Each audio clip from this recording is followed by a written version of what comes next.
Aí você tem controle da inflação, você tem reformas que ainda precisam ser aprovadas, você tem o dólar que não está ajudando aí também nessa toda essa conjuntura, e aí essa decisão então de intervir no câmbio para tentar conter a desvalorização do peso. O que pode acontecer com isso tudo? Bom, difícil saber agora.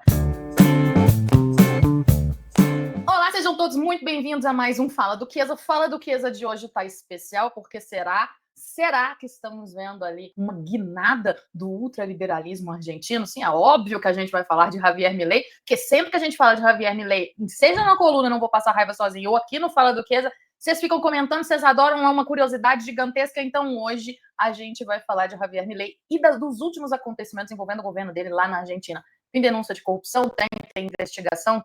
Tem também o dólar chegando ali num patamar que o governo talvez não vai conseguir sustentar. Afinal de contas, a gente sabe que não existe ateu quando o dólar sobe na Argentina. Não sobra nem ateu e, pelo visto, acho que também não sobra muito liberal, não. Vamos dar uma olhada no que Pablo é o Fernando deles, tá? O Fernando Haddad deles. Vamos ver o que Pablo colocou no X para surpresa ali de uma certa galerinha. Coloca o tweet do Pablo aqui na tela. Vamos lá, o Tesouro Nacional anuncia que a partir de hoje, no caso, terça-feira, 2 de setembro, terá uma participação mais efetiva no mercado de câmbio para contribuir com sua liquidez e funcionamento. Eu achei o máximo, porque teve uma querida que respondeu assim, tá, mas isso aí traduzindo significa o quê? Vamos tentar traduzir isso para o que significa, então. Basicamente, ele está anunciando uma interferência mais direta, uma interferência mais pesada no câmbio na Argentina para aquele governo, como eu disse para vocês, que era ultraliberal. Até então, lembra que ele estava tentando deixar aquilo ali mais fluido e tentando controlar o câmbio, porque o câmbio na Argentina é um problema extremamente difícil, é extremamente desafiador. Por quê?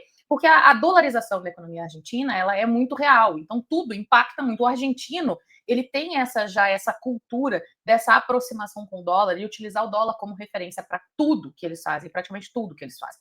Então, o governo ultraliberal decidiu ali uma banda ali, que era ali por volta quase dos 1.500 pesos, 1.467 pesos, seria o teto a partir de onde o Banco Central da Argentina poderia interferir. Porque até então eles estavam usando algumas outras medidas, como, por exemplo, mexendo na taxa de juros, aumentando o compulsório de bancos, são medidas ali satélites a uma interferência direta. Mas agora parece que a coisa não vai ser bem assim, como o Pablo está anunciando aqui, e agora vamos ter uma interferência mais direta no câmbio argentino. Isso aí, o câmbio ali deu uma segurada a partir de terça-feira, deu uma segurada ali, ficou abaixo dos 1.400, ficou ali na casa dos 1.370 e poucos, apesar do Blue ter dado ali uma distanciada. Mas por que tudo isso está acontecendo? Vamos lá, temos elementos políticos e elementos econômicos. Vamos colocar uma matéria aqui no Estadão que a gente falou sobre isso. O governo Milei, então, está decidindo intervir no câmbio após a desvalorização do peso por nervosismo pré-eleitoral. Dois fatores importantes que a gente precisa ter aqui. Primeiro, denúncias de corrupção envolvendo Karina Milei. Karina Milei é a irmã do presidente e secretária-geral.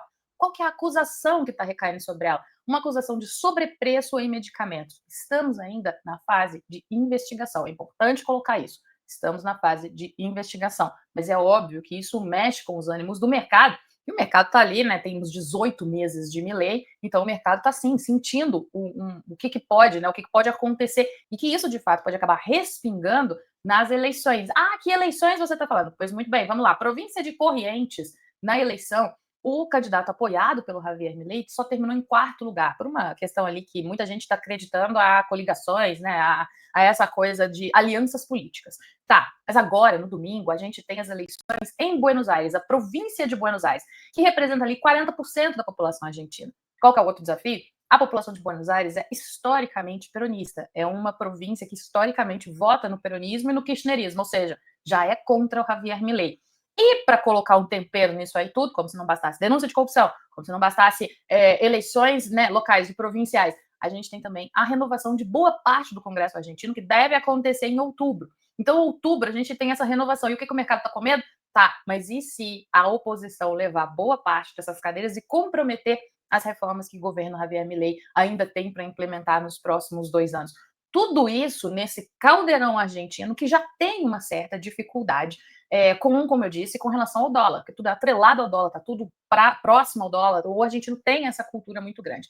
Tá bom, vamos falar de inflação então, que é a grande bandeira de Javier Milei. Javier Milei, talvez a sua maior conquista seja o controle da inflação. A inflação acumulada até julho ficou ali em 17,3%, comparado com 87% do mesmo período acumulado no ano passado. Daí vocês têm uma ideia de 87% caiu para 17. Só que isso é lógico, a duras penas. Muita gente, eu fiz um vídeo explicando as políticas econômicas do Milei, deixa comentário na rede social tacando hate, deixa comentário xingando, as custas do povo argentino, mas a gente precisa lembrar que a inflação é o maior imposto que existe sobre a pobreza, porque aí você leva o dinheiro dos mais pobres e não tem muita coisa o que fazer. Então, o controle da inflação é essencial.